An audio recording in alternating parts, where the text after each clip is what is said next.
नमस्कार विद्यार्थी मित्रांनो, राजमुद्रा ऑनलाईन प्लॅटफॉर्मवरती सर्व विद्यार्थी मित्रमैत्रिणींच्या खूप खूप स्वागत।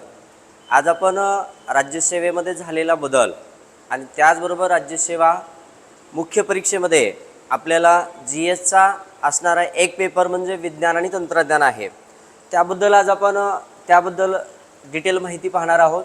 त्यामध्ये सर्वात प्रथम बदल कसा होता आणि आता काय झालेला आहे याबद्दल आपल्याला पाहिजे। तर राज्यसेवा 2024ला जी 24 पर्यंत जी राज्यसेवा मुख्य परीक्षा होती, त्यामध्ये मुख्य परीक्षेमधील जो GSचा पेपर क्रमांक 4 होता तो अर्थशास्त्र आणि विज्ञान तंत्रज्ञानाचा होता।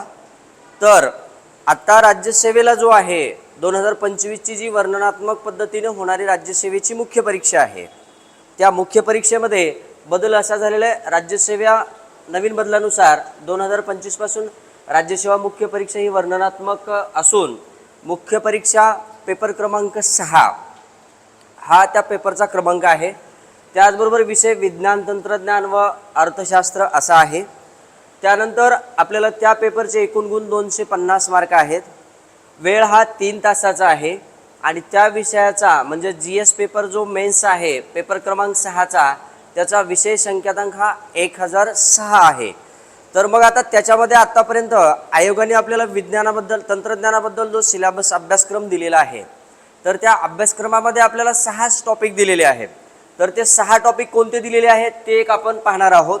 तर 6 टॉपिकमध्ये आपल्याला असणारे जे मुख्य त्यातले टॉपिक, त्याच्यावरती असणारे सब टॉपिक याबद्दलची संक्षिप्त माहिती, त्याच्यावर विचारल्या जाणाऱ्या प्रिव्हियस राज्यसेवा मुख्य परीक्षा 2024च्या अगोदरच्या परीक्षेमध्ये विचारलेल्या प्रश्नांची काठिण्य पातळी आणि त्यानंतर वर्णनात्मक झाल्यानंतर होणारा बदल आहे त्याच्यावरती विचारल्या जाणाऱ्या प्रश्नांची काठिण्य पातळी, याच्यामध्ये दोन्हीमध्ये जी तफावत आहे की नाही याचा आपल्याला संक्षिप्त आढावा या जो आपला पहिला इंट्रोडक्टरी लेक्चर आहे टेक्नॉलॉजी त्यामध्ये आपण पाहणार आहोत। तर सगळ्यात पहिला जो आपल्याला दिलेला घटक आहे तो ऊर्जा, त्यामध्ये पारंपरिक ऊर्जा आणि अपारंपरिक ऊर्जा, म्हणजे सगळ्यात पहिला हा एनर्जी टॉपिक आपल्याला दिलेला आहे। त्या एनर्जी टॉपिकमधले जे सब टॉपिक आहे आपण तेही डिटेली पाहणार आहोत। त्याचबरोबर ती आपल्याला दुसरा टॉपिक जो दिलेला आहे तर तो दुसरा टॉपिक कोणता दिलेला आहे आपल्याला, तर संगणक आणि माहिती तंत्रज्ञान।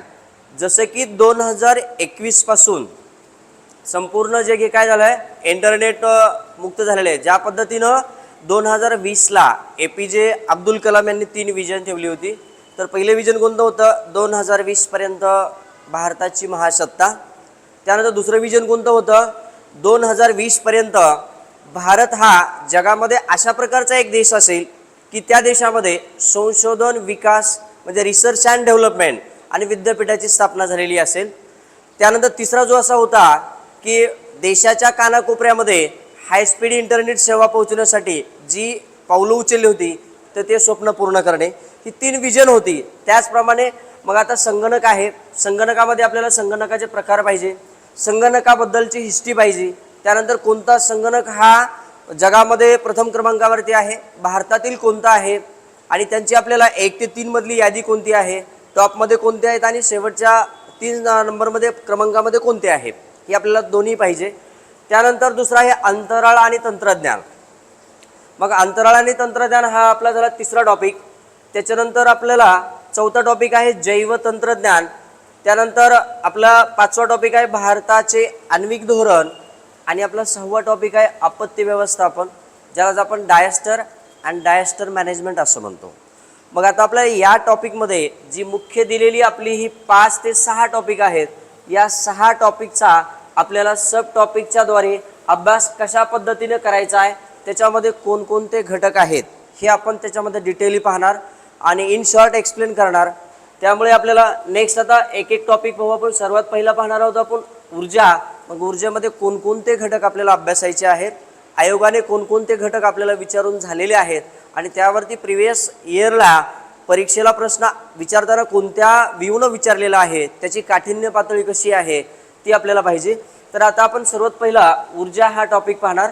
तर ऊर्जा हा टॉपिक पाहत असताना आपल्याला पहिला टॉपिक पाहायचा, त्याच्यामध्ये विज्ञान आणि तंत्रज्ञान याच्यामधला पहिला टॉपिक हा पाहणार आपण। तर विज्ञान आणि तंत्रज्ञानामध्ये पाहत असताना आपल्याला पहिला टॉपिक दिलेला आहे विज्ञान तंत्रज्ञान आणि पायाभूत संरचना. मग पायाभूत संरचना त्याच्यामध्ये आपल्याला 4 ते 5 घटक शिकायचे. तर सगळ्यात पहिला आहे संशोधन व विकास, म्हणजेच काय, research and R&D, research and development. मग ते काय काय झालं, कशा पद्धतीने झालं हे आपल्याला इथं डिटेली शिकायचं. त्यानंतर आपल्याला विज्ञान व तंत्रज्ञान आहे, science and technology department, science and technology department. मग आपल्याला सायन्स अँड टेक्नॉलॉजी डिपार्टमेंट आहे, तर याच्याबद्दल आपल्याला याची स्थापना का केली, त्याचा उद्देश काय होता, त्याचं कार्य काय होतं, हेही आपल्याला पाहिजे. त्याच्यानंतर वैज्ञानिक व औद्योगिक संशोधन संस्था. मग आता औद्योगिक संशोधन संस्था आहेत, जसं की आपल्याकडे MIDC आहे. मग MIDCची कार्य काय आहेत, त्याच्यावर नियंत्रण कोणाचं असतं, त्याचं मूल्यांकन कोण करतं, आणि मूल्यांकनाच्या उद्देशाने त्याची उद्दिष्टे आणि ध्येय काय असतात, ही आपल्याला इथं पाहिजे.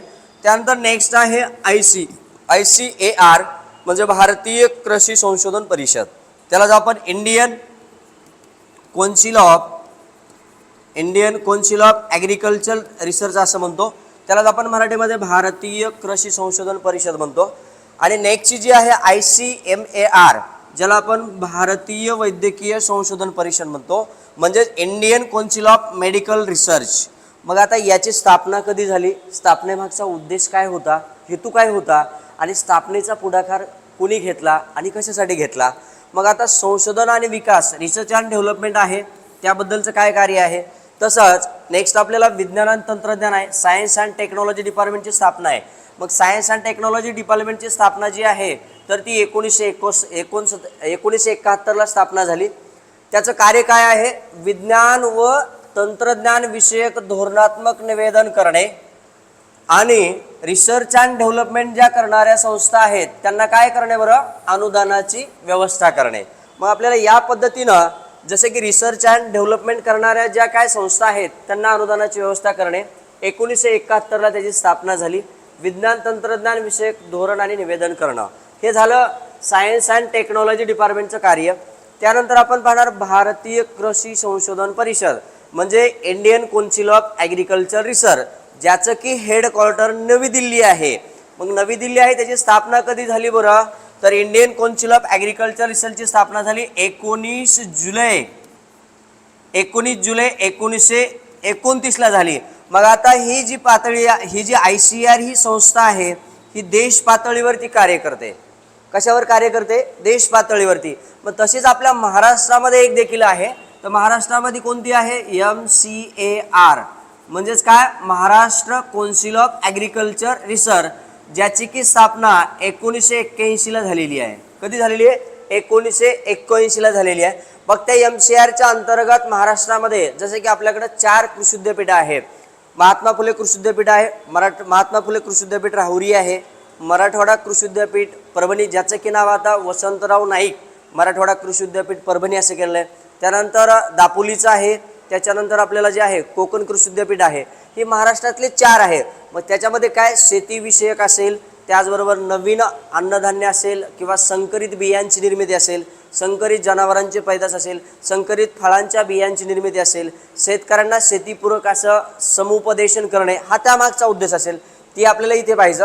त्याचबरोबर ती दुसरी कोणती आहे, Indian council of medical research, म्हणजेच भारतीय वैद्यकीय संशोधन परिषद. मग याच्यावरती आत्तापर्यंत प्रश्न आपल्याला ICARवरती येऊन गेलेला आहे.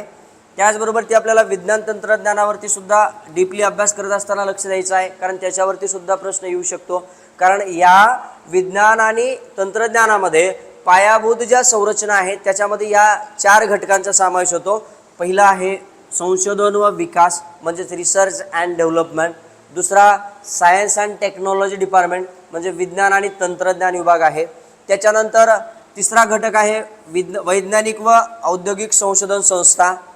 त्यानंतर चौथा घटक आहे भारतीय कृषी संशोधन परिषद, त्यालाच आपण ICAR म्हणतो. त्यानंतर 5वा घटक आहे भारतीय वैद्यकीय संशोधन संस्था, त्यालाच आपण ICMAR म्हणतो, Indian council of medical research. हा झाला आपला जो काय राज्यसेवा मुख्य परीक्षा आहे, तो मुख्य परीक्षेमधील हा पहिला घटक, ज्या की पायाभूत संरचनेमधील आपल्या एवढ्या घटकांचा काय करायचा आहे, अभ्यास करायचा आहे. मग त्याच्यानंतर आपण काय पाहणार आता, तर त्याच्यानंतर अभ्यास पाहत असताना आता आपल्याला दुसरा घटक पाहिजा, तो दुसरा घटक कोणता आहे तर पहिला ऊर्जा विज्ञान. कोणता घटक आहे ऊर्जा विज्ञान. मग आता आपण पाहतो, आपण चालतो, बोलतो, त्यानंतर आपण प्रवास करतो, त्याचबरोबर तो आपण स्टडी करतो, त्याचबरोबर ते आपण प्रवास करत असताना, स्टडी करत असताना, त्याचबरोबर ते आपण एका जागेवरून दुसऱ्या जागी हालचाल करत असताना आपल्याला कशाची गरज आहे एनर्जीची गरज आहे.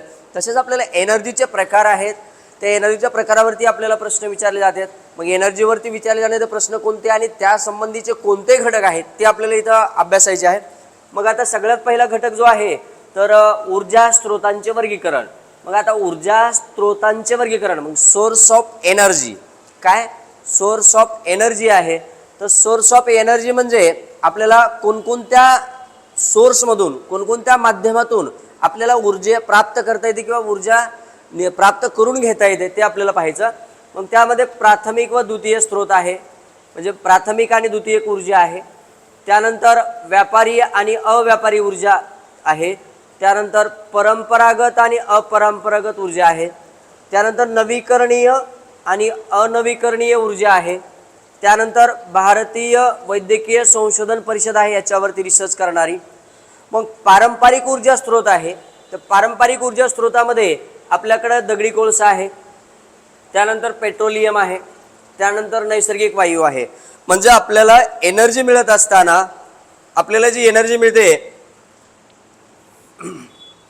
सौर ऊर्जेपासून मिळते, त्याचबरोबर ती आपल्याला ऑइलपासून मिळते, त्याचबरोबर आपल्याला नॅचरल गॅसपासून मिळते, त्याचबरोबर आपल्याला ऊर्जा ही बायोगॅसपासून मिळते, पाण्यापासून आपल्याला ऊर्जा मिळते, त्याचबरोबर वाईन म्हणजे वाऱ्यापासून मिळते, कोल म्हणजे कोळसा असेल त्यापासून मिळते आणि न्यूक्लिअर एनर्जी आहे.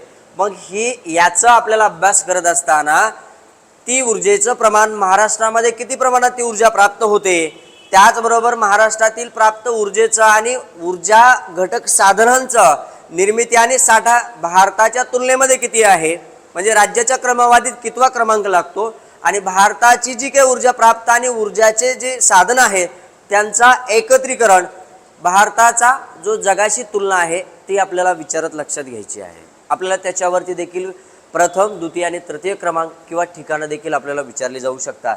जसे की बॉक्साईटच्या खाणी आहेत, मग बॉक्साईट आहे, दगडी कोळसा आहे. बॉक्साईट आहे तर आपल्या महाराष्ट्रामध्ये कोल्हापूर या ठिकाणी आपल्याला 0.16% मिळते. तसंच आपल्याला कोणत्या ठिकाणी आपल्याला कोणती ऊर्जा निर्मितीची साधनं प्राप्त होतात ही आपण इथं पाहिजे आहे. हा झाला आपल्याला पहिला घटक, म्हणजे ऊर्जा विज्ञानामध्ये आपल्याला एवढ्या घटकांचा अभ्यास करायचा. त्यातील नेक्स्ट पार्ट जो आहे तो पार्ट आपण नेक्स्ट पाहूया, म्हणजे काय अपारंपरिक. मग ऊर्जेचे दोन प्रकार आहेत, नॉन कन्व्हेन्शनल एनर्जी सोर्स आणि दुसरी काय एनर्जी क्रायसिस इन इंडिया. आता याच्यावरती आपल्याला सर्वात जास्त भर देणं गरजेचं आहे.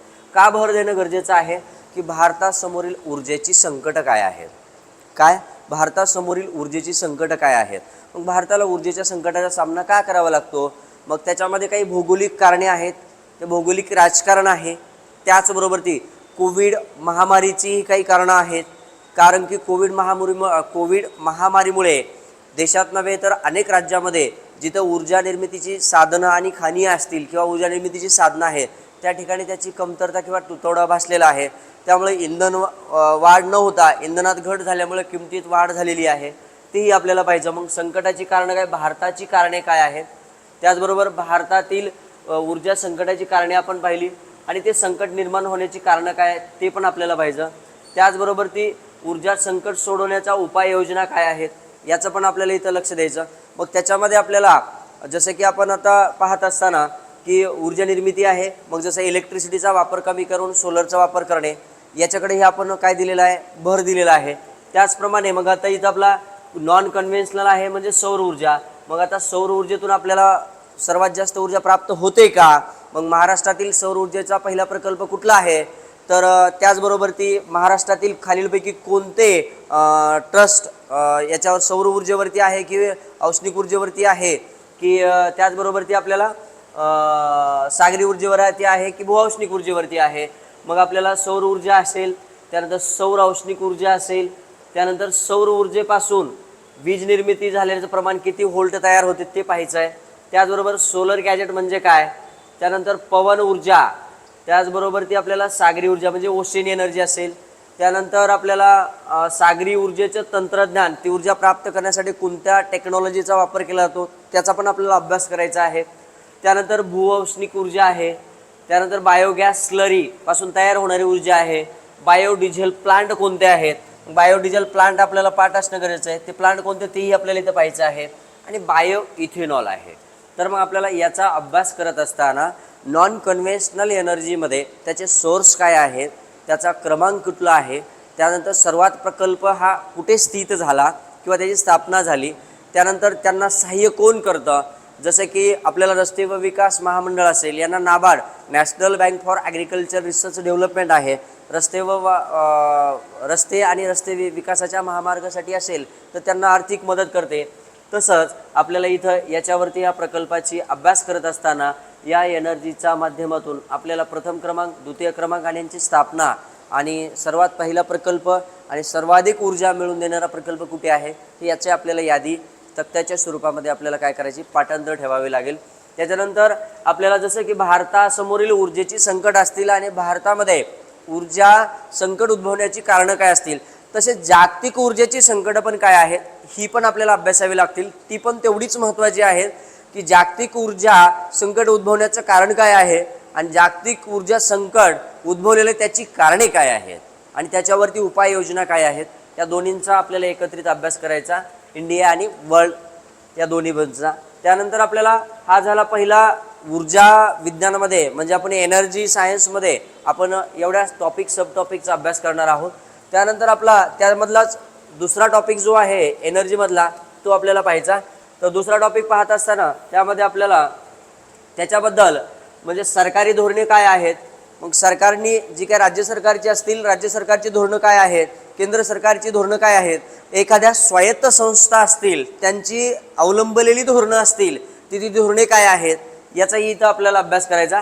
मग त्याच्यामध्ये नवीन व नवीनकरणीय मंत्रालय म्हणजे जी की त्यांना शासनाच्या माध्यमातून काय केलेली मदत केलेली आहे, मग नवीन व नवीनकरणीय मंत्रालय यांच्यामार्फत काय त्याचा फायदा आहे. त्यानंतर भारतीय अक्षय ऊर्जा विकास मर्यादित संस्था याची स्थापना कधी झाली हे आपल्याला पाहायचं. त्यानंतर इरेडा म्हणजे काय आहे, एनर्जी संदर्भाची संकल्पना, त्याचाही आपला अभ्यास करायचा. मग ऊर्जा निर्मितीचे लक्ष्य व साध्यता, मग आता ऊर्जा निर्मिती केल्यानंतर जसं की आज आपण बऱ्याच ठिकाणी पाहतो, काय पाहतो तर आपण पवन ऊर्जेच्या मार्फत जी काही ऊर्जा प्राप्त होते त्या ऊर्जेतून त्या प्रकल्पातून ती ऊर्जा खर्च केली जाते आणि ऊर्जा खर्च केल्यानंतर उर्वरित शिल्लक राहिलेली ऊर्जा ही विद्युत वितरण कंपनीला काय केली जाते, विकत दिली जाते. असे प्रकल्प कोणते आहेत, त्यातून काय साध्य होतं ते बघायचं. आणि महाराष्ट्रामध्ये काय ध्येयपूर्ती झालेली आहे का, जेणेकरून नवीन किंवा नवीनतम किंवा नवीनकरणीय ऊर्जा संबंधी प्रकल्पाचा अवलंब किंवा त्याची स्थापना होण्याचा संकेत आहे. त्याच्यामध्ये पवन ऊर्जा जी असेल त्याचाही आपल्याला इथं अभ्यास करायचा. त्यानंतर भारतातील वीज क्षेत्र आहे, मग भारतातील वीज क्षेत्र आहे तसंच आपल्याला एकूण एनर्जीपैकी म्हणजे 100% एनर्जीपैकी ऊर्जा किती मिळते, तर आपल्याला डिझेलपासून ऊर्जा मिळते 0.3%, त्या गॅसपासून किती मिळते आपल्याला 0.7%, न्यूक्लिअर एनर्जी किती मिळते आपल्याला 2.1%, त्यानंतर बायोमास यापासून आपल्याला किती ऊर्जा मिळते 2.5%, त्यानंतर सोलार पॉवर आहे यापासून आपल्याला ऊर्जा किती मिळते 3.7%, त्यानंतर वाइंड एनर्जी आहे तर वाइंड एनर्जी म्हणजे वाऱ्यापासून आपल्याला जी ऊर्जा मिळते त्यापासून किती मिळते 9.8, त्यानंतर स्मॉल हायड्रो जे काही प्रकल्प असतील त्यापासून 1.3% मिळते आणि लार्ज हायड्रो जे असतील तर त्यापासून किती मिळते 13.5%. म्हणजे आपल्याला सर्वाधिक जी ऊर्जा मिळत आहे तर ती सर्वाधिक ऊर्जा कशापासून मिळत आहे तर लार्ज हायड्रो प्रकल्प आणि त्यानंतर दुसरी कशापासून मिळत आहे गॅसपासून.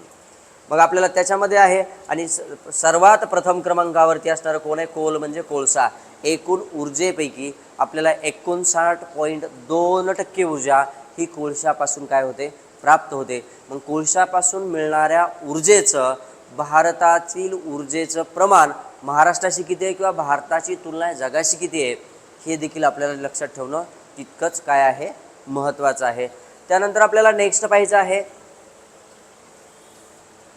मग आता आपल्याला भारत हा जगामध्ये काय आहे तर तिसऱ्या क्रमांकाचा काय आहे सगळ्यात जास्त विद्युत निर्मिती करणारा वर्ल्डमध्ये, म्हणजे इंडिया इज द लार्जेस्ट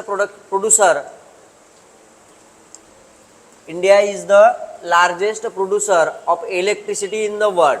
म्हणजे कितव्या क्रमांकाला आहे तो, तिसऱ्या क्रमांकाला आहे. मग त्याचा आपल्याला क्रम देखील विचारलेला आहे. मग त्यापासून आपण जे आता पाहिलं की यामध्ये कोणत्या घटकापासून आपल्याला किती टक्के ऊर्जा मिळते आणि ती कोणत्या वाईंडपासून किती मिळते, सोलारपासून किती मिळते, पॉवर कोएजनपासून किती मिळते, बायोमासपासून किती मिळते, त्यात न्यूक्लिअरपासून किती वॅट मिळते आणि किती पर्सेंटेजमध्ये मिळते, ते देखील आपल्याला याचा अभ्यास करायचा आहे. याच्यावरती देखील आपल्याला प्रश्न विचारला जाऊ शकतो. मग त्याच्यामध्ये ह्याचा आपण आढावा घेत असताना याचा संदर्भ ग्रंथ जे त्या विभागाच्या असणाऱ्या ज्या काही संकेतस्थळ आहेत त्या संकेतस्थळावरून आपण काय केलं जातो, ही आकडेवारी आहे ती आपल्याला लक्षात ठेवणं गरजेचं आहे. त्यानंतर आपण नेक्स्टचा जो त्यातला दुसरा घटक पाहणार आहोत ऊर्जामधला, तर तो दुसरा कुठला आहे, तर दुसरा म्हणजे काय आहे, संगणक. हा याच्यावरती आपल्याला प्रश्न बऱ्याचदा विचारलेला आहे. मागील राज्यसेवा परीक्षेला देखील याच्यावरती प्रश्न आला होता. मग आता दुसरा टॉपिक आपला कुठला आहे, संगणक आणि माहिती तंत्रज्ञान. संगणक आणि माहिती तंत्रज्ञान आहे. मग आता याच्यामध्ये आपल्याला पाहत असताना संगणकाची उत्क्रांती कधी झाली, कुठे झाली याचा अभ्यास करायचा. संगणकाच्या पिढ्या आपल्याला अभ्यासायच्या. त्याचबरोबर त्याची व्याख्या म्हणजे व्याख्या आणि अर्थ आणि कार्य म्हणजे त्याचं फंक्शन काय आहे तर तेही देखील आपल्याला समजून घेणं गरजेचं आहे. त्यानंतर संगणकाची रचना आणि त्यातील म्हणजे एस्टॅब्लिशमेंट अँड डिअर कंपोनंट्स कशाचे, कॉम्प्युटरचे, त्याचा देखील आपल्याला अभ्यास करायचा आहे. त्यानंतर आपल्याला हार्डवेअर आणि सॉफ्टवेअरच्या ज्या संकल्पना आहेत तर त्या संकल्पनेचाही इथं अभ्यास करणं गरजेचं आहे. त्यानंतर टाईप्स ऑफ कम्प्युटर म्हणजे संगणकाचे प्रकार किती आहेत, या संगणकाच्या प्रकारचा देखील काय करणं आपल्याला अभ्यास करणं तेवढंच महत्त्वाचं आहे. त्यानंतर संगणकाच्या भाषा, जसं की आपली बोलीभाषा आहे, जसं आपण स्टेट चेंज करू, महाराष्ट्रात असेल तर मराठी भाषा असेल म्हणजे आपली मातृभाषा ही मराठी असेल. त्यानंतर काही स्टेटमध्ये हिंदी बोलतात, काही स्टेटमध्ये कंपल्शन काय आहे इंग्रजीमध्ये बोलतात, किंवा काहीमध्ये गोंड असेल, माडिया गोंड असेल, कोरकू, या ज्या जमाती आहेत यांच्या भाषाही काय आहेत, विभिन्न आहेत किंवा वेगवेगळ्या आहेत. तसं आपल्याला संगणकाच्या देखील भाषा आहेत, त्या भाषा आपल्याला इथे शिकायच्या. त्यानंतर त्याची ऑपरेटिंग सिस्टीम कशी आहे, कशाची, कॉम्प्युटरची ऑपरेटिंग सिस्टीम कशी आहे त्याचाही अभ्यास करायचा. आणि ती स्मार्टफोनची वेगळी जी आहे ती कोणती ऑपरेटिंग सिस्टीम आहे त्याचा पण इथे देखील आपल्याला अभ्यास करायचा. मग जसं की आपण पाहत असताना टाईप्स ऑफ कम्प्युटर आहे. मग टाईप्स ऑफ कम्प्युटर जे आहे तर याच्यामध्ये लो लेवलचं कम्प्युटर आहे, दुसरं हाय लेवलचं आहे आणि तिसरं स्पेशलाइज्ड आहे. म्हणजे कम्प्युटरचे प्रकार किती आहेत, मुख्य 3 प्रकार आहेत. एक लो लेवलचा आहे, एक हाय लेवलचा आहे आणि स्पेशलाइज्ड आहे. मग आता लो लेवलचे 2 प्रकार आहेत. त्याच्यामध्ये मशीन लँग्वेज आहे, आपण पाहत असताना टाईप्स ऑफ लँग्वेज कम्प्युटरची पाहतोय. तर लँग्वेज ह्या 3 प्रकारच्या आहे. एक लो लेवलची लँग्वेज आहे, एक हाय लेवलची लँग्वेज आहे आणि एक कशी आहे, स्पेशलाइज्ड लेवलची लँग्वेज आहे. मग आता लो लेवलच्या लँग्वेजमध्ये कोणती आहे, मशीन लँग्वेज आहे आणि असेंब्ली लँग्वेज आहे. त्यालाच आपण बायनरी आणि नसम असं म्हणतो. त्यानंतर स्पेशलाइज्ड जी आहे त्याच्यामध्ये मार्कअप लँग्वेज आहे, त्यानंतर कॉर्नरी लँग्वेज आहे आणि डोमेन स्पेसिफिक लँग्वेज आहे. तसंच त्यांची मग आपल्याला हाय लँग्वेज आहे त्याचे फंक्शन आपल्याला विचारले जातात. तर प्रोसिड्युरल लँग्वेज, त्यानंतर फंक्शनल लँग्वेज आणि त्यानंतर ऑब्जेक्ट ओरिएंट प्रोग्राम लँग्वेज आणि त्यानंतर स्क्रिप्टिंग लँग्वेज. मग याच्यावरती आपला प्रश्न विचारला जातो लो लेवलमध्ये खालीलपैकी कशाचा किंवा कोणत्या लँग्वेजचा वापर केला जातो तो आपल्याला सांगता यायला पाहिजे. तसंच कॅम्प्युटरचे देखील काय आहे आपल्याला विचारलं, तर इथं आपल्याला विचारलं आहे संगणकाचे प्रकार म्हणजे टाईप्स ऑफ कम्प्युटर आहे. टाईप्स ऑफ कम्प्युटर म्हणजे पहिला एक मायक्रो कम्प्युटर आहे, कुठला आहे मायक्रो कम्प्युटर. दुसरा मिनी कम्प्युटर आहे. त्याच्यानंतर तिसरा कोणता आहे पर्सनल कम्प्युटर आहे. त्यानंतर चौथा कोणता आहे सुपर कम्प्युटर आहे. पाचवा कोणता आहे लॅपटॉप आहे. आणि सहावा आपण कोणता म्हणतो टॅब, जे की आपण छोटासा टॅब जो वापरतो, जसे मोबाईलपेक्षा थोडा आकाराने काय असतो मोठा असतो त्याला आपण टॅब म्हणतो. त्याच्यावरती देखील आपल्याला काय करणं आहे प्रश्न विचारला जातात, त्याचाही अभ्यास आपल्याला करणं तितकंच महत्त्वाचं आहे. मग त्याच्यानंतर आपल्याला नेक्स्ट टॉपिक पाहिजे. मग आता नेटवर्किंग. मग आता नेटवर्किंग आहे तर याच्यामध्ये आपल्याला बघा एक आपल्याला इथं प्रश्न विचारला गेलेला आहे संगणकाचा. तर संगणकामध्ये इथं प्रश्न काय विचारला जातो आपल्याला, तर याच्यामध्ये हा सुपर कम्प्युटर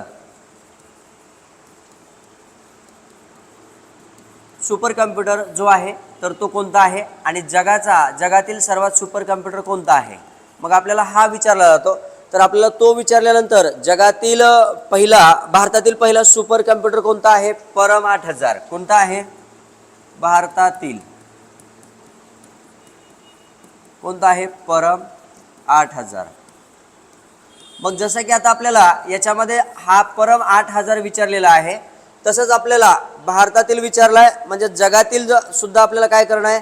विचारणं तेवढंच गरजेचं आहे. मग आपल्याला जगातील जो पाहायचा जो वेगवान सुपर कम्प्युटर आहे तर तो जगातील कोणता आहे असा जर प्रश्न आला तर तुम्ही काय सांगाल? तर भारतातील सर्वात पहिला सुपर कम्प्युटर कोणता पाहिला आपण? तर परम 8000. त्यानंतर भारतातील सर्वात वेगवान कोणता? वेगवान सुपर कम्प्युटर कोणता आहे? ऐरावत. कोणता आहे? ऐरावत. हा का म्हणजे टॉप 500च्या यादीमध्ये कितव्या क्रमांकाला आहे? तर 75व्या क्रमांकाला आहे. कितव्या क्रमांकाला आहे? 75व्या क्रमांकाला आहे.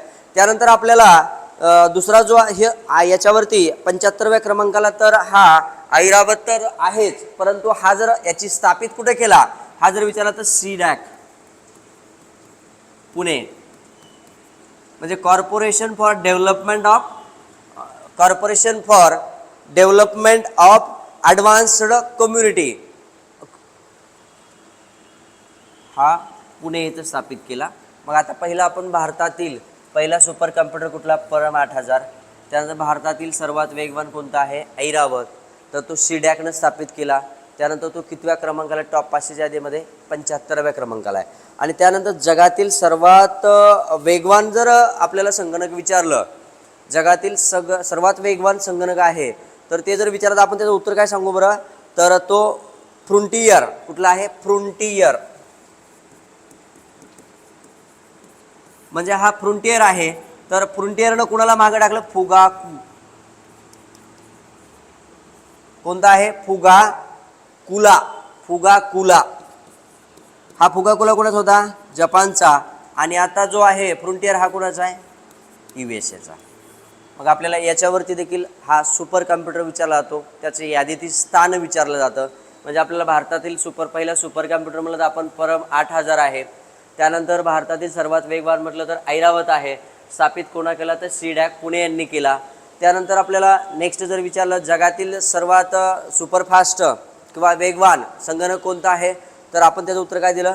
फ्रंटियर हा USA चा आहे. त्यांनी मागं कुणाला टाकलं? तर जपानचा जो फुगाकोला आहे तर याला त्यांनी काय केलं? पाठीमागे टाकून प्रथम स्थान पटकावलेलं आहे. या पद्धतीने आपल्याला याच्यावरती असा अभ्यास पाहिजे. त्यानंतर नेक्स्ट आपण नेटवर्किंग आहे. मग आता नेटवर्किंग जर पाहत असताना आपल्याला नेटवर्किंगमध्ये काय काय पाहायचं आहे तर आपल्याला डेटा संप्रेषण म्हणजे काय त्याचाही अभ्यास करायचा. त्यानंतर नेटवर्किंगचा अर्थ व संज्ञा. कशाचा? नेटवर्किंग म्हणजे काय त्याचं संक्षिप्त माहिती आपल्याला पाहिजे. त्याचबरोबर ती आपल्याला त्याची संज्ञा म्हणजे डेफिनेशन पाहिजे. आणि स्विचिंग तंत्रज्ञान काय पाहिजे? स्विचिंग तंत्रज्ञान. त्याच्यानंतर नेटवर्किंगचे प्रकार, टाईप्स ऑफ नेटवर्किंग. त्यानंतर डेटा पारेषण माध्यम, रेडिओ लहरीच्या वायरलेस कम्युनिकेशन कसं होतं. सर्वात पहिलं रेडिओ लहरीचं प्रक्षेपण कुठे झालं, कधी झालं आणि कोणी केलं याचा देखील आपल्या इथं अभ्यास करायचा. मग टाईप्स ऑफ कम्प्युटर विचारलं तर पॅन असेल, दुसरा लॅन आहे, तिसरा मॅन आहे, तिसरा वॅन आहे. म्हणजे काय? लोकल एरिया नेटवर्क आहे. त्यानंतर लॅन म्हणजे पर्सनल एरिया नेटवर्क आहे. त्याच्यानंतर मॅन मेट्रोपॉलिटियन एरिया नेटवर्क आहे. आणि चौथा म्हणजे वॅन जो आहे तर तो वाईड एरिया नेटवर्क आहे. मग आपल्याला याचाही इथे अभ्यास पाहिजे. म्हणजेच आपल्याला याच्यावरती प्रश्न जर आला तर टाईप्स ऑफ नेटवर्क आणि रेडिओ लहरीच्या साह्यानं रेडिओ लहरीच्या साह्यानं वायरलेस कम्युनिकेशन जे आहे तर त्याच्यावरती प्रश्न विचारला जातो. प्रक्षेपण कधी झालं, कोणी झालं आणि ते कोणत्या माध्यमातून प्रक्षेपण केलं जातं. मग ते वायरलेस लहरीची वेव्हलेंथ विचारली जाते, तीही आपल्याला इथं अभ्यासायची. मग त्याच्यानंतर आपल्याला नेक्स्ट टॉपिक पाहिजे तर इंटरनेटचा म्हणजे इंटरनेटमधलीच हा नेटवर्किंगमधलाच हा दुसरा टॉपिक आपला सब टॉपिक पाहतो. तर इंटरनेटचा अर्थ काय?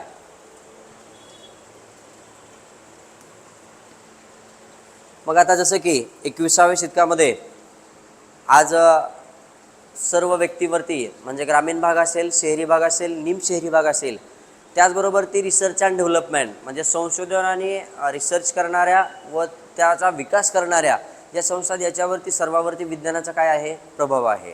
व विज्ञानाच्या प्रभावाच्या माध्यमातून आज इंटरनेटचं युग आहे. मग इंटरनेटच्या युगाच्या माध्यमातून आज आपल्याला भारतामधील एखादी घडलेली घटना जपानच्या व्यक्तीला त्वरित कळते, जपानमध्ये घडलेली घटना आपल्याला भारतामध्ये त्वरित कळते. म्हणजे ते काय झालं, माध्यम आहे. म्हणजे जसं की फॉर एक्झाम्पल आहे, त्याची वेव्हलेंथ आहे आणि त्या वेव्हलेंथ असेल, त्याचबरोबर जस्ट लाईक अ सॅटेलाईट.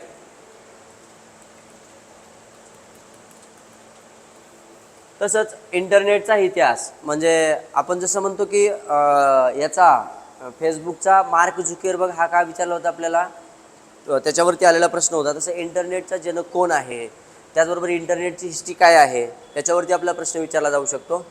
त्यानंतर इंटरनेटच्या संबंधित ज्या संज्ञा आहेत, तर त्या संज्ञा कोणकोणत्या आहेत, तर त्याही आपल्याला विचारल्या जाऊ शकतात. त्यानंतर इंटरनेटवर व नेटवर्क संगणकाची ओळख काय, नेटवर्कवर संगणकाची ओळख काय, याच्यावरती आपल्याला अभ्यास करताना काही मुद्दे लक्षात ठेवायचे. नेटवर्क प्रोटोकॉल काय आहे, नेटवर्क प्रोटोकॉल म्हणजे काय, जर वातावरणात बिघाड झाला किंवा आपल्याला कधीकधी आपला जो काही मोबाईल असेल त्याच्यावरती आपल्याला रेंज प्राप्त होत नाही, म्हणजे तो वातावरणात झालेला बिघाड आहे, पण ते रेंज प्राप्त होत नाही, म्हणजे रेंज जाते कुठे, कशामुळे जाते, तर आपल्याला इथं नेटवर्क प्रोटोकॉल काय आहे या संबंधी काही संकल्पना इथे शिकायची आपल्याला. त्यानंतर URL काय आहे, त्यानंतर संगणक इंटरनेटशी जोडणे याचा देखील आपला अभ्यास करायचा. त्यानंतर इंटरनेटच्या सर्व्हिसेस काय काय आहे ते आपल्याला पाहायचं. वर्ल्ड वाईड वेब म्हणजे काय आहे त्याचाही देखील आपला अभ्यास करायचा. त्यानंतर सर्च इंजिन काय आहे, ईमेल काय आहे, ईमेल तर आपण सर्वच जण वापरतो, मग त्या ईमेलची कार्य काय, ईमेलबद्दल आपल्याला संक्षिप्त माहिती दिली पाहिजे.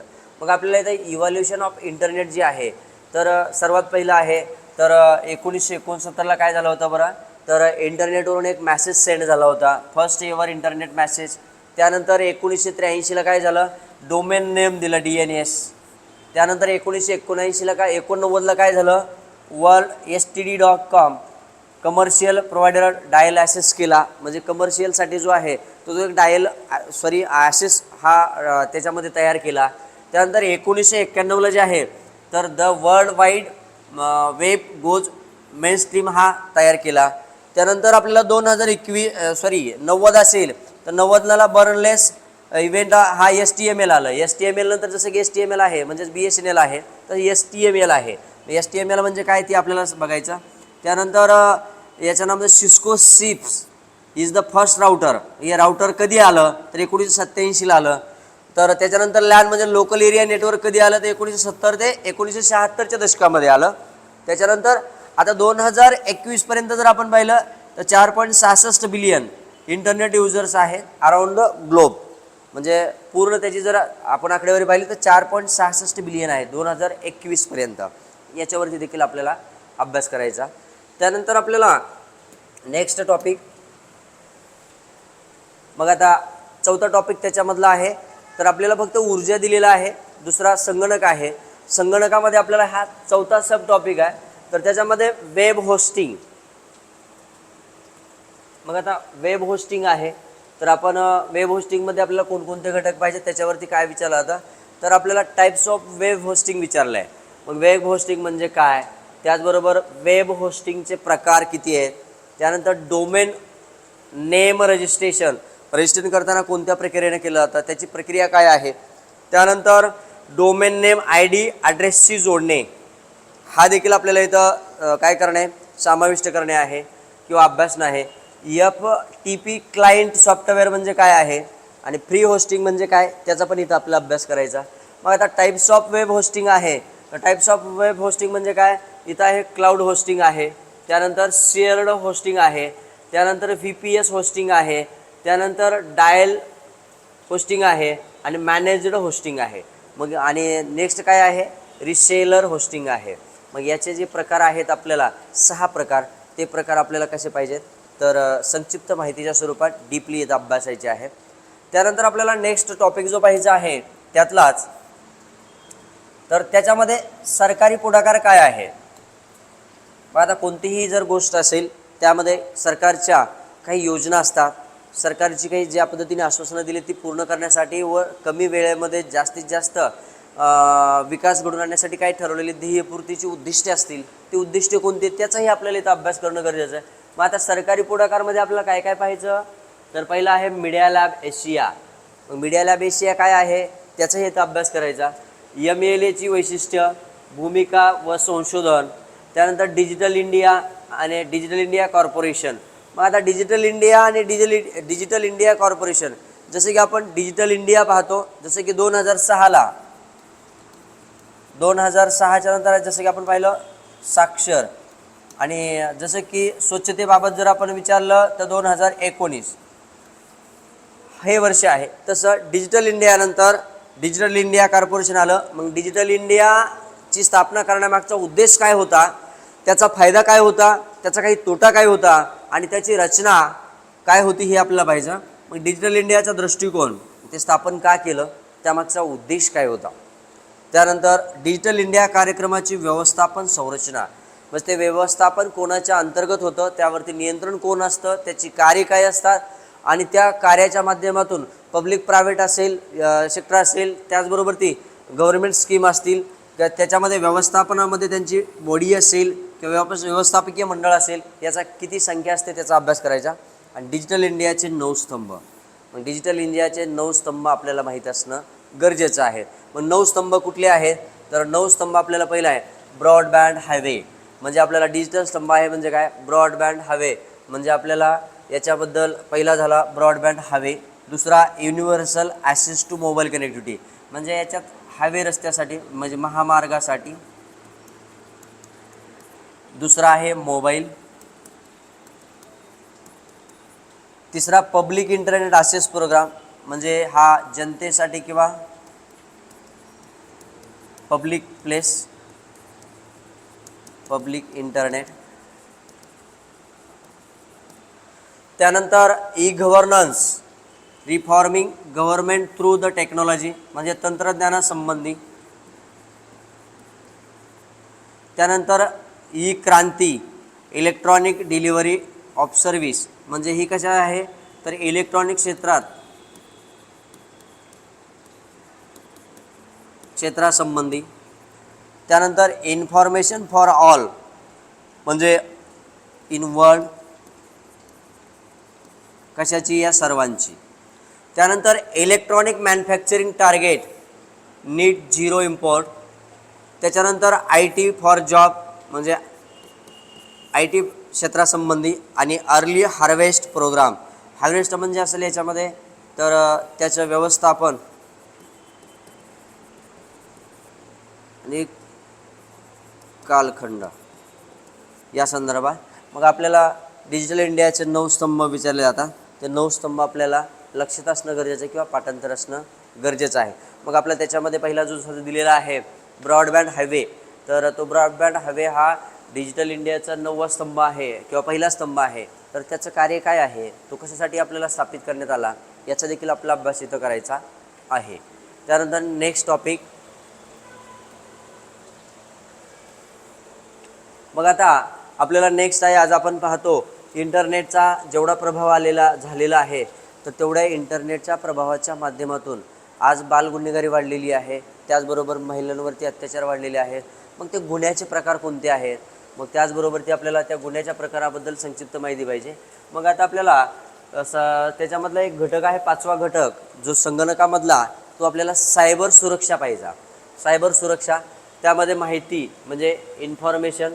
त्यानंतर सायबर सुरक्षा म्हणजे क्राईम आहे, तर तो क्राईमबद्दल आपल्याला संक्षिप्त माहिती. नेटवर्किंग म्हणजे आपण जसं की आपला जीमेल हॅक करणे, त्याचबरोबर ती ऑनलाईन पैशाची काय करणे, फसवणूक करणे. त्यानंतर सायबर स्पेस आहे. त्यानंतर सायबर गुन्हे आणि हल्ल्याचे प्रकार आणि हल्ले कोणते आहेत, सायबर गुन्ह्यांचे प्रकार आपल्याला पाहिजे, टाईप्स ऑफ क्राईम्स. त्यानंतर अनधिकृत प्रवेश, man in the middle attack, मग तो मध्यस्थी माणूस नसताना थर्ड पर्सन त्याच्यावरती किंवा सेकंड पर्सनच्या थ्रू किंवा सेकंड पर्सनवरती डायरेक्टली अटॅक कसा होतो, तो देखील आपल्या इथं पाहिजे. संगणकाचा वापर करून केलेले गुन्हे आहेत ते कोणकोणते आहेत आणि कशा पद्धतीनं ते गुन्हे होतात, त्याचाही आपल्या इथं अभ्यास करायचा आहे. त्यानंतर महिला व बालकांच्या विरुद्ध होणारे सायबर गुन्हे आहेत. महिला व बालकांचा जो यामध्ये त्यांचं शोषण होतं, त्यांच्या शोषणावरती लैंगिक आणि अलैंगिक पद्धतीने जे अत्याचार होतात, मग त्यावरती ते कोणत्या प्रकारचे गुन्हे आहेत याचा देखील अभ्यास आपल्या इथं करायचा. त्यानंतर मग आपल्याला टाईप्स ऑफ सायबर क्रिमिनल्स विचारलं जातं. मग पहिलं आहे सोशल इंजिनियर असेल, त्यानंतर फिशर असेल, त्याच्यानंतर हॅकर असेल, त्याच्यानंतर रफ एम्प्लॉई असेल किंवा एखादा व्यक्ती असेल त्या व्यक्तीने केलेली फसवणूक असेल आणि रॅन्सम आर्टिस्ट असेल. आपल्याला या प्रकारचे गुन्हे आहेत ते कसे घडतात, त्याच्या उपाययोजना काय आहेत, त्या देखील आपल्याला इथं काय करणे अभ्यासायच्या या अभ्यासक्रमामध्ये आहेत, ते आपल्याला अभ्यासायचे आहेत. नेक्स्ट त्यानंतर आपल्याला नेक्स्ट टॉपिक पाहायचा. तर तिसरा टॉपिक आहे आपला अंतराळ विज्ञान व तंत्रज्ञान. अंतराळ विज्ञान त्यालाच आपण India space science and technology असं म्हणतो. मग त्याच्यामध्ये आपण काय इथं जसं की आपण म्हणजे पेस पाहत असताना इथं आपला अंतराळ विज्ञान व तंत्रज्ञान आहे. मग India space science and technology हा टॉपिक आहे. त्यामध्ये भारतीय अंतराळ कार्यक्रमाची सुरुवात कधी झाली, त्याचबरोबर भारतीय अंतराळ संशोधन संस्था जसं की इस्रो आहे किंवा अंतराळ केंद्र कोणतं आहे ते आपलं बघायचं. मग डॉक्टर विक्रम साराभाई असेल तर 12 ऑगस्ट 1999 ते 30 डिसेंबर 1971 यांनी पूर्णपणे कशासाठी कार्य केलं होतं, इस्रोमध्ये. मग त्याच्यामध्ये responsible for establishment of the Indian Space Research Organisation, म्हणजे आपला कधी कधी इस्रोचा हा फुल फॉर्म देखील विचारलेला आहे. काय विचारलं आहे तर इंडिया स्पेस रिसर्च ऑर्गनायझेशन. त्याच्यानंतर आपल्याला विथ हिज नासा इन 1966, म्हणजे ते सॅटेलाइट इंट्रॅक्शनल जे आहे टेलिव्हिजन एक्सपेरिमेंट तो देखील विक्रम साराभाईच्या माध्यमातून झालेला आहे. मग त्याच्याबद्दल आपल्याला काही ऑर्बिट्स असतील, काही सॅटेलाइट्स असतील, त्यांचं लॉन्चिंग असेल, त्याबद्दल आपल्याला संक्षिप्त माहिती इथे पाहिजे आहे. मग इस्रो असेल, इस्रोची स्थापना आहे, इस्रोची कार्य काय आहेत ते देखील आपल्याला इथं पाहणं काय आहे गरजेचं आहे. त्यानंतर आपल्याला नेक्स्ट त्यातला टॉपिक जो आहे आता अंतराळ विज्ञान व तंत्रज्ञानामधला दुसरा सब टॉपिक पाहायचा आहे. तर त्यामध्ये पहिला टॉपिक आहे उपग्रह कक्षा आणि उपग्रह प्रक्षेपण वाहने. उपग्रह कक्षा आणि उपग्रह प्रक्षेपण वाहने. मग त्याच्यामध्ये पहिला काय आहे आपल्याला पाहत असताना सॅटेलाइट पण एक आहे. सॅटेलाइट, त्यानंतर ऑर्बिट आणि त्यांचं लॉन्च व्हेकल म्हणजे काय आहे तर ती वाहने काय आहेत ती आपल्याला माहिती असणं गरजेचं आहे. मग आता कृत्रिम उपग्रह म्हणजे त्याला आपण काय म्हणतो आर्टिफिशियल सॅटेलाइट. मग ते उपग्रहाचे उपयोग काय ते सुद्धा आपल्याला विचारले गेले. कृत्रिम उपग्रह आहे, उपग्रह काय आहे जसं की भारताचा कॉक्रोसॅट ए आणि कॉक्रोसॅट बी होता. तर कॉक्रोसॅट ए आणि कॉक्रोसॅट बी या दोन उपग्रहाचं म्हणजे सोडण्यामागचा उद्देश काय होता तर लॉन्चिंग करण्यामागचा उद्देश काय होता तर देशाच्या कानाकोपऱ्यामध्ये हाय स्पीड इंटरनेट सेवा काय करणे पोहोचविणे. तस मग आता इथं आपल्याला दुसरं काय रॉकेट, त्याचं इंधन, उपग्रहाच्या क्रांतीचा इतिहास म्हणजे हिस्ट्री ऑफ सॅटेलाइट आहे तर ती आपल्याला तीही इथं पाहणं गरजेचं आहे. त्यानंतर त्याची उपग्रहीय कक्षा, त्यानंतर त्याचं लॉन्चिंग नंतरचं उड्डाण वाहन कार्यक्रम काय आहे तो बघायचा. PSLV आणि GSLV तर हे देखील आपल्याला पाहायचं. मग इथं पाहत असताना आपल्याला PSLV SSLV आहे तर ते दोन्हीमध्ये फरक काय असतो, त्यांची न्यूनतम क्षमता काय असते तेही आपल्याला पाहिजे. जसं की आपल्याला इथं याच्यामध्ये पाहत असताना 2016 आहे तर गोईज 13-14-15 हा सोडला होता सॅटेलाईट. त्याचबरोबर ती 1994 गोईज 4-7 हा व्हर्टिकल काय सोडला होता प्रोफिलिंगचा सोडला होता. मग याच्यामध्ये आपल्याला पाहत असताना याच्याबद्दलचा कोणता सोडलेला आहे, त्याचं कार्य काय, त्याची म्हणजे पूर्ण बाह्य कक्षा असेल, त्याचबरोबर उपग्रहीय कक्षा असेल, ते उपग्रह कक्षेचा कालखंड किती आहे आणि तो सोडण्यामागचा उद्देश काय, ते आपल्याला लॉन्चिंग करण्यामागचा उद्देश काय आणि हे काय हे आपल्याला लक्षात ठेवणं गरजेचं आहे. म्हणजे अंतराळ विज्ञान जे आहे त्याच्यामध्ये सॅटेलाइट असेल, ऑर्बिट असेल, याच्यात आपण आणखी काही घटक पाहिजेत. तर नेक्स्टचा घटक त्याच्यामधला जो दिलेला आपल्याला तर तो भारताचे कृत्रिम उपग्रह. याच्यावरती आपल्याला जास्त डीपली अभ्यास करणं तेवढंच गरजेचं आहे. कृत्रिम म्हणजे काय की आता आपल्याला जसं की एखाद्या व्यक्तीचा अवयव फ्रॅक्चर झाला म्हणजे बोन्स फ्रॅक्चर झाला तर आपण त्याला आर्टिफिशियल अवयव फक्त आधार देण्यासाठी करू शकतो, परंतु तो नॅचरली काय करू शकतो, हालचाल मुवमेंट करू शकत नाही. तसं आर्टिफिशियल उपग्रह आहे म्हणजे ते उपग्रह तयार केलेले आहेत, त्या उपग्रहाची कार्यकक्षा काय आहे आणि त्याचं महत्त्व काय आहे आणि ते सोडण्यामागचं किंवा ते लॉन्चिंग करण्यामागचा उद्देश काय याचा आपल्याला इथं पाहायचं. मग आता आर्टिफिशियल सॅटेलाईट कोणता आहे तर इंडियाज आर्टिफिशियल सॅटेलाईट. उपग्रहाचे प्रकार, त्याच्यानंतर कम्युनिकेशन उपग्रह, त्याच्यानंतर इनसॅट शृंखलेतील उपग्रहाच्या पिढ्या कोणत्या आहेत, त्यानंतर भारताचे कम्युनिकेशन उपग्रह, त्यानंतर चांद्रयान-1 म्हणजे आता जसं की चांद्रयान-3 झालं आपल्याला तेवढं महत्त्वाचं आहे. आता आपल्याला येणाऱ्या परीक्षेसाठी म्हणजे आगामी काळामध्ये होणाऱ्या परीक्षा आहेत त्यासाठी आपल्याला चांद्रयान-3 हा आपल्याला परीक्षेला विचारला जाऊ शकतो. मग चांद्रयान-3ची मोहीम आहे, त्या मोहिमाची उद्दिष्ट आहेत ती आपल्याला पाहिजे. त्यानंतर नेव्हिगेशन उपग्रह, इनसॅटचे व्यावहारिक उपयोग, त्यानंतर सदूर संवेदन. आता सदूर संवेदन म्हणजे काय, रिमोट सेन्सिंग.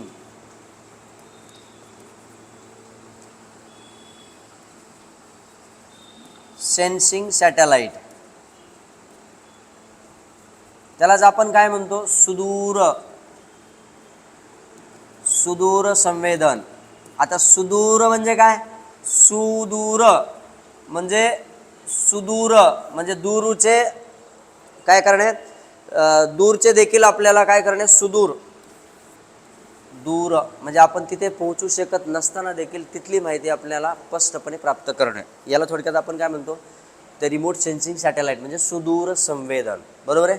मग त्याच्यामध्ये आपल्याला काय विचारलं आहे, आर्टिफिशियल सॅटेलाइट आहे तर त्याचे प्रकार आपल्याला विचारले आहेत. जसं की आपल्याला उपग्रहाचे प्रकार विचारले, त्याच्यामध्ये पहिला आहे scientific. There are 6 type of artificial satellite. पहिला सायंटिफिक रिसर्च सॅटेलाइट आहे. त्यानंतर वेदर म्हणजे हवामानाबद्दलचा आपला उपग्रह आहे. अर्थ म्हणजे जमिनीबद्दलचा आहे. नेव्हिगेशन, त्याच्यानंतर कम्युनिकेशन म्हणजे संवाद किंवा दळणवळण. त्यानंतर मिलिटरी सॅटेलाइट आहे, सैन्य. मग आपल्याला हे त्याचे प्रकार आहे आणि त्या प्रकाराबद्दलची माहिती देखील आपल्याला तेवढीच महत्त्वाची आहे. म्हणजे भारताचे कृत्रिम उपग्रह हा सेपरेट सब टॉपिक आहे. तर आपल्याला त्याच्याबद्दल आर्टिफिशियल सॅटेलाइटचे टाईप्स विचारले जातात आणि आर्टिफिशियल सॅटेलाइटचे यूज विचारले जातात. मग ते कोणते आहेत आपल्याला ते माहिती असणं गरजेचं आहे. जसं की आपला चांद्रयान-1 मोहीम आहे, त्या मोहीम कधी झाली होती, त्याचं लॉन्चिंग कधी झालं, त्याला वैशिष्ट्य नाव दिलं होतं, त्याचं बोधवाक्य काही होतं का आणि त्या लॉन्चिंग करण्यामागचं उद्दिष्ट काय होतं ते पाहिजे आपल्याला. त्यानंतर आपल्याला नेक्स्ट याच्यामध्ये भारताच्या कृत्रिम उपग्रहाचे उपयोग. आता त्यामध्ये इन शॉर्टमध्ये आपण पाहूया कृत्रिम उपग्रहाचे म्हणजेच आर्टिफिशियल सॅटेलाइटचे यूज काय आहेत. तर सगळ्यात पहिला आहे आपला आर्टिफिशियल सॅटेलाइट म्हणजे टेलिव्हिजन. कोणता आहे, टेलिव्हिजन. दुसरा ग्रॅमसॅट कार्यक्रम म्हणजे ह्या राज्यस्तरावर चालतो. त्यानंतर शिक्षण प्रसारण, त्याला आपण एज्युसॅट कार्यक्रम म्हणतो, म्हणजे याच्यामध्ये शिक्षणासंबंधीची सर्व माहिती. टेलिव्हिजन मग त्याच्यामध्ये सर्व संचार वाहिन्या आणि त्यांचं काय प्रक्षेपण. त्यानंतर टेलिमेडिसिन. मग आपल्याला याचे 4 उपयोग आपल्याला लक्षात ठेवणं गरजेचं आहे. टेलिव्हिजन, ग्रॅमसॅट कार्यक्रम, त्यानंतर शिक्षणासंबंधीचा म्हणजे एज्युसॅट आणि टेलिमेडिसिन. मग आर्टिफिशियल सॅटेलाइटचे आहे तर आपल्याला यूज देखील विचारलेले आहेत आणि त्या यूजमध्ये आपल्याला संक्षिप्त माहिती तेवढी असणे ही गरजेची आहे. त्यानंतर आपल्याला नेक्स्टचा टॉपिक त्यातला पाहायचा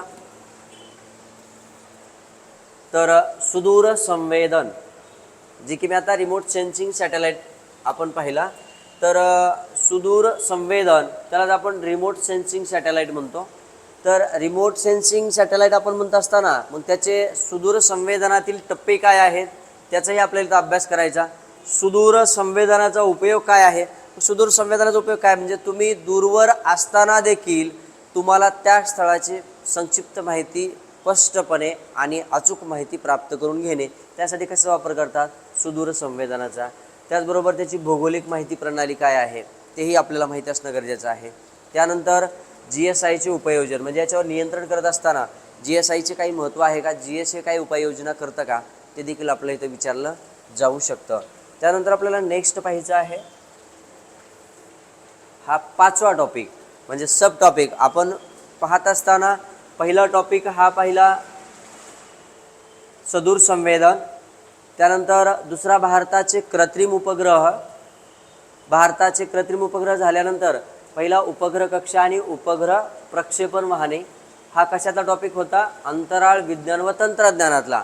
मग अंतराळ विज्ञान तंत्रज्ञानाचा पहिला topic satellite and orbit and satellite launching vehicle म्हणजे उपग्रह कक्षा आणि उपग्रह प्रक्षेपण वाहने पहिला. त्यानंतर दुसरा भारताचे कृत्रिम उपग्रह म्हणजेच आर्टिफिशियल सॅटेलाइट. त्यानंतर आपल्याला तिसरा टॉपिक आहे भारताच्या कृत्रिम उपग्रहाचा उपयोग म्हणजे आर्टिफिशियल सॅटेलाइटचा यूज आहे तो कसा आहे तो आपल्याला पाहिला. आणि त्यातला तिसरा जो पाहिला आपण तर रिमोट सेन्सिंग म्हणजे सदूर संवेदन. मग सदूर संवेदनाचे टप्पे, त्या सदूर संवेदनाचा उपयोग, भौगोलिक माहिती प्रणाली, त्यानंतर GSIचे उपाययोजन. आणि आता आपण त्यातला पाहतोय 5वा टॉपिक म्हणजे तो कुठला आहे सब टॉपिक GPS. मग आता GPS हा जो टॉपिक आहे तर आपल्याला GPS पाहत असताना मग त्याच्यामध्ये आपल्याला वेगवेगळ्या यंत्रणा आहेत आणि त्याचं कार्य काय आहे हे आपल्याला लक्षात असणं गरजेचं आहे. मग GPS उपग्रह व्यवस्था काय आहे ते आपल्याला पाहायचं. GPSची कार्यपद्धती काय आहे, कोणती कार्यपद्धती काय आहे. त्यानंतर GPSचे व्यावहारिक उपयोग काय आहे. मग आता GPSचे व्यावहारिक उपयोग आहेत तर बघा कृषी क्षेत्र, सागरी प्रवास, पर्यावरण, आपत्ती निवारण, त्यानंतर अंतराळ, त्यानंतर वेळ निश्चिती म्हणजे टायमिंग, त्यानंतर रस्ते व महामार्ग आणि हवाई वाहतूक. मग आता GPS जर नसेल तर आपल्याला कोणत्या ठिकाणून कोणत्या दिशेला एक्झॅक्ट आणि ॲक्च्युअली तिथं पोहोचायचं आहे हे आपल्याला दिशा असेल, दिशादर्शक असेल किंवा टायमिंग असेल यासाठी कशाचा वापर करतो आपण GPSचा. GPSची कार्य आपण पाहिली. पहिलं कार्य आहे कृषी क्षेत्र, दुसरं आहे सागरी प्रवास, त्यानंतर दुसरं उपयोग आहे पर्यावरण, चौथा उपयोग आहे आपत्ती निवारण, त्यानंतर अंतराळ, त्यानंतर टायमिंग म्हणजे वेळ निश्चिती, त्यानंतर रस्ते व महामार्ग आणि हवाई वाहतूक. मग आता इथं आपल्याला काय विचारलं आहे तर दुसरा क्वेश्चन आपल्याला इथं विचारला जाऊ शकतो. तर देशांचे GPS सिस्टीमची नावं विचारली गेलेली आहेत. काही देशांच्या GPS सिस्टीमची नावं विचारली गेली ती देखील आपल्याला माहिती असणं गरजेचं आहे. मग पहिला जो आहे आपल्याला इथं तर इतर देशाच्या GPS यंत्रणा ज्या आहेत त्यामध्ये सगळ्यात पहिला प्रथम क्रमांकावरती कोण आहे? रशिया आहे. तर त्याचं रशियाच्या GPS सिस्टीमचं नाव काय आहे? ग्लोनॉस. काय नाव आहे? ग्लोनॉस हे त्याचं नाव आहे. म्हणजेच ग्लोबल नेव्हिगेशन सिस्टीम असं रशियाच्या GPS सिस्टीमचं नाव आहे. त्यानंतर दुसरं जे आहे युरोपियन समुदाय त्यांच्या GPS सिस्टीमचं नाव काय आहे? गॅलिलिओ. काय आहे? गॅलिलिओ. त्यानंतर तिसरी जी आहे चीनची तर चीनच्या याचं नाव काय आहे GPS सिस्टीमचं? कंपॉस. काय आहे? कंपॉस. आणि दुसरी जी चीनची आहे ती दोन आहेत. कुठली आहे? बेईडाऊन. म्हणजे चीनमध्ये दोन आहेत, पहिली कंपॉस आणि दुसरी काय आहे? बेईडाऊन. म्हणजे ह्या दोन GPS सिस्टीम आहेत. त्यानंतर आपल्याला पाहिजे फ्रान्स. कोणता देश आहे? फ्रान्स. मग फ्रान्स जे आहे तर काय आहे त्याचं GPS सिस्टीमचं नाव आहे डोरिस. त्याचं जिओडेसी आणि डोरिस ह्या दोन GPS सिस्टम आहेत, पहिली डोरिस आणि दुसरी जिओडेसी. त्यानंतर 6व्या क्रमांकावरती जो आहे तो जपानची QZSS. कोणती आहे? QZSS. रशियाची ग्लोनॉस म्हणजेच ग्लोबल नेव्हिगेशन सिस्टीम. त्यानंतर दुसरी जी आहे युरोपियन समुदाय त्यालाच आपण गॅलिलिओ असं म्हणतो. त्यानंतर युरोपियन देशाची जी झाली युरोपियन समुदायाची गॅलिलिओ. तिसरी चीनची आहे तर पहिली चीनची बेईडाऊन आहे आणि दुसरी जी चौथ्या क्रमांकावर परत चीनमध्ये दुसरी GPS सिस्टीम आहे त्याचं नाव आहे कंपॉस. आणि फ्रान्स जी आहे डोरिस आणि जिओडेसी. जपानची आहे QZ आणि SS. अशा आपल्याला देशाच्या क्रमवारीमध्ये GPS सिस्टमचे नावं देखील काय केले जातात? विचारली जाऊ शकतात. त्याच्यानंतर आपल्याला नेक्स्ट टॉपिक पाहायचा आहे चौथा टॉपिक. आता पहिला आपण एनर्जी पाहिला, दुसरा आपण संगणक पाहिला, तिसरा आपण अंतराळ विज्ञान पाहिला आणि चौथा आपला टॉपिक आहे भारताचे आण्विक धोरण. कुठला? भारताचे आण्विक धोरण. मग भारताचे आण्विक धोरण आहे, तर आण्विक धोरण पाहत असताना त्याच्यामध्ये आपल्याला India's nuclear programme, India's nuclear programme हा आपल्याला पाहत असताना याच्यामध्ये काय पाहिजे, मग भारताने काही अणुचाचण्या केल्या. त्या अणुचाचणीला जसं की 1969ला जी अणुचाचणी झाली होती, तर त्या अणुचाचणीचं बोधवाक्य होतं, बोधवाक्य विचारलं होतं कंबाईन पूर्व परीक्षेला, की 4थ्या पंचवार्षिक योजनेमध्ये जी अणुचाचणी झाली होती तिचा अनबुद्ध हसला. बोधवाक्य होतं अनबुद्ध हसला. हे खालीलपैकी कोणत्या 1969 झाल्या अणुचाचणीचं बोधवाक्य होतं. तर आपल्याला तसं इथं अणुचाचणीचं काय बोधवाक्य आहे का, त्यानंतर अणुचाचणी दरम्यान काय अणु अपघात झालेला आहे का, त्याची कारणं असतील. त्यानंतर भारताचा अणुऊर्जा कार्यक्रम आहे. मग तिथून सुरुवातीपासून आत्ताची 2023 ते 2024 पर्यंत आपल्याला याचा अभ्यास करणं गरजेचं आहे. आण्विक तंत्रज्ञानाचा भारताला इन इंडिया वर्ल्ड, म्हणजे याचा उपयोग काय आहे ते देखील आपल्याला पाहायचा. त्यानंतर आपल्याला या टॉपिकवरती आपल्याला पाहत असताना एक किंवा दुसरा प्रश्न तर निश्चित स्वरूपामध्ये विचारला जातो. आणि नेक्स्ट आपल्याला जो 4थ्या टॉपिक नंतर आपल्या अभ्यासक्रमामध्ये दिलेला 5वा टॉपिक आहे, तर तो म्हणजे कोणता आहे, तर आपत्ती व्यवस्थापन. आपत्ती व्यवस्थापन म्हणजेच काय बरं, डायझास्टर मॅनेजमेंट. काय आहे? डायझास्टर मॅनेजमेंट. मग आता आपत्ती व्यवस्थापन आहे. मग आता आपण पाहतो आपत्ती व्यवस्थापन म्हणजे आज आपण केंद्र सरकारने केलेल्या घोषणा असतील, राज्य सरकारने केलेल्या घोषणा असतील, म्हणजे आता मान्सूनमध्ये मान्सून पूर्व आलेल्या गारपिटीमुळे द्राक्षाच्या बागा असतील किंवा आंब्याच्या फळबागा असतील यांचं झालेलं नुकसान असेल. त्याचबरोबरीला की गारपीट आणि पावसामुळे किंवा वाऱ्यामुळे काही पिकांचं झालेलं नुकसान असेल, त्यामध्ये झालेली जनावरांची जीवितहानी असेल. मग त्याच्यानंतर पूर परिस्थिती उद्भवल्यामुळे काही गावांचा झालेला काय असेल नुकसान झालेलं असेल, मग त्यामध्ये आर्थिक असेल मानसिक असेल, पण ते एक पूर परिस्थितीमुळे उद्भवलेलं एक नुकसान किंवा त्यावर आलेलं संकट असेल, त्याच्यामुळं वादळाचं संकट असेल, त्याच्यानंतर आपल्याला काही साथींच्या रोगाचं संकट असेल, यावरती शासनानं किंवा आग लागल्यानंतरचं असेल किंवा त्याच्यानंतर काही आपलं वादळ असतील, त्या वादळामुळं असतील, तर त्यापासून नुकसान झालं केंद्र सरकार आणि राज्य सरकारच्या काही उपाययोजना असतील किंवा त्याची काही प्रतिबंधात्मक उपाय असतील, त्यासंबंधी आपल्याला याच्यावरती प्रश्न विचारला जातो. म्हणजे आपण 5वा टॉपिक आपत्ती व्यवस्थापन आणि मॅनेजमेंट आहे. तर त्याच्यानंतर आपल्याला लास्टचा टॉपिक जो आहे, तर तो लास्टचा टॉपिक आपल्याला जैवतंत्रज्ञान आहे. लास्टचा टॉपिक जो आहे तो आपल्याला काय आहे, जैवतंत्रज्ञान. मग जैवतंत्रज्ञान जो आहे तर तो त्यामध्ये पाहत असताना आपल्याला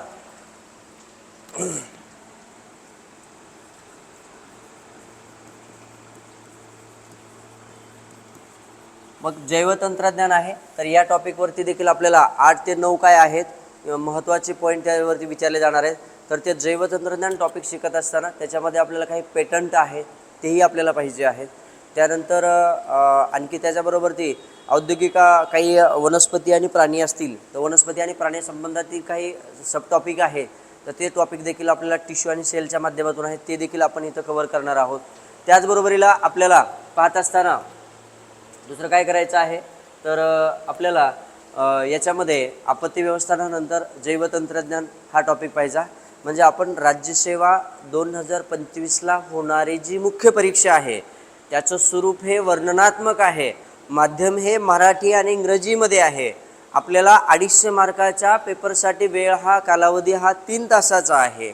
तर हा पेपरचा अभ्यास करत असताना आपल्याला यामध्ये एक एक टॉपिक हा पाठांतर केल्याप्रमाणे आपण इतर एकदम साध्या आणि सोप्या भाषेत शिकणार आहोत.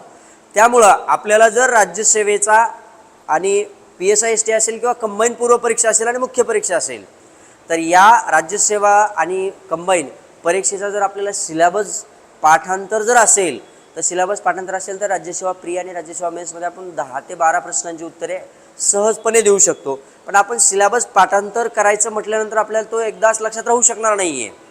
परंतु आपण अभ्यासाच्या दृष्टिकोनातून आपण त्याचं पुन्हा वाचन केलं किंवा समजावून घेण्याचा प्रयत्न करून अभ्यासाला जर सुरुवात केली, तर अभ्यासाला सुरुवात केल्यानंतर यामध्ये काही सायन्स माध्यमची मुलं जरी नसतील तरी त्यांना त्यामध्ये एकदम साध्या आणि सोप्या भाषेमध्ये आपण हे शिकल्यानंतर त्यांनासुद्धा एकदम सहजरित्या याच्यावरती आलेली जी प्रश्न आहे ती अचूकपणे सोडवता येतील. आलं लक्षात? त्या पद्धतीनं आपण मुख्य राज्यसेवेच्या सिलेबसमध्ये पेपर क्रमांक 6ला आपल्याला फक्त 4 ते 5 वाक्य दिले आहेत. पहिलं आहे विज्ञान तंत्रज्ञान आणि पायाभूत संरचना. दुसरा टॉपिक आपल्याला ऊर्जा संबंधी दिलेला आहे. मग त्यामध्ये ऊर्जा पाहत असताना अपारंपरिक ऊर्जा, पारंपरिक ऊर्जा, त्याचबरोबर ती आपल्याला आणखी काय विचारलं गेलेलं आहे, ऊर्जेचे प्रकार असतील, ऊर्जेचा उपयोग असेल, तर या संदर्भामध्ये आपल्याला त्याचा अभ्यास करायचा आहे. हा झाला दुसरा टॉपिक. त्याच्यानंतर आपल्याला तिसरा टॉपिक आहे संगणक विचारलेला आहे. संगणकावरती आपल्याला अभ्यास करत असताना आपल्या दैनंदिन जीवनामध्ये संगणकाची गरज झालेली आहे, तर आपण संगणक वापर देखील करतो, त्यामुळे आपल्याला त्याच्यावरती अभ्यास करत असताना तिसरा टॉपिक हा तो दिलेला आहे. चौथा टॉपिक आपल्याला दिलेला जो आहे अंतराळ विज्ञान आहे. तर अंतराळ विज्ञानामध्ये मग सॅटेलाइट्स असतील, ऑर्बिट असेल, त्यांचं लॉन्चिंग असेल, लॉन्चिंग व्हेकल असेल, तर आपल्याला त्याचा अभ्यास करत असताना एकत्रितपणे आणि एकदम साध्या आणि सोप्या भाषेमध्ये करायचा आहे. त्यानंतर लास्टचा जो टॉपिक आहे आपला, तर तो जो भारताचे आण्विक धोरण आहे. मग आण्विक धोरण आपण पाहत असताना भारताची त्या संबंधाची धोरणं काय आहे ती धोरणंही आपल्याला पाहिजे. आपण त्याच्यातले सब टॉपिकही पाहिले. आणि लास्टचा जो आहे तर आपल्याला जो आपत्ती व्यवस्थापन म्हणजे डायझास्टर मॅनेजमेंट आहे, मग त्याची कारणं असतील, त्याच्या उपाययोजना असतील, केंद्र आणि राज्य सरकारने अवलंबलेल्या उपाययोजना असतील, हे आपण याच्यामध्ये संपूर्णपणे राज्यसेवा मुख्य परीक्षेसाठी एकदम साध्या आणि सोप्या भाषेमध्ये हा अभ्यासक्रम पूर्ण करणार आहोत. आलं लक्षात? त्यामुळं आपण जे नेक्स्ट लेक्चर होईल त्या लेक्चरला आपण प्रत्येक घटक आणि त्या घटकामधील सब टॉपिक हा पूर्णपणे एकत्रितरित्या विश्लेषणासहित पाहणार आहोत. आलं लक्षात? तर आजच्या ऑनलाईन प्लॅटफॉर्मवरती आपण राजमुद्रा अकॅडमीच्या ऑनलाईन प्लॅटफॉर्मवरती विज्ञान तंत्रज्ञान या विषयाच्या इंट्रोडक्टरी लेक्चरमध्ये आपण त्या इंट्रोडक्टरी म्हणजे तंत्रज्ञान विषयामध्ये असणारी त्याची मार्क्सची भूमिका, त्यानंतर टॉपिक आणि सब टॉपिक याबद्दलच्या संकल्पना आपण इथे थोडक्यामध्ये पाहिलेल्या आहे. बाकी आपण या संदर्भात सर्व जो काही एक टॉपिक असेल त्या संदर्भात संक्षिप्त माहिती आपण पाहणार आहोत. धन्यवाद. थँक्यू.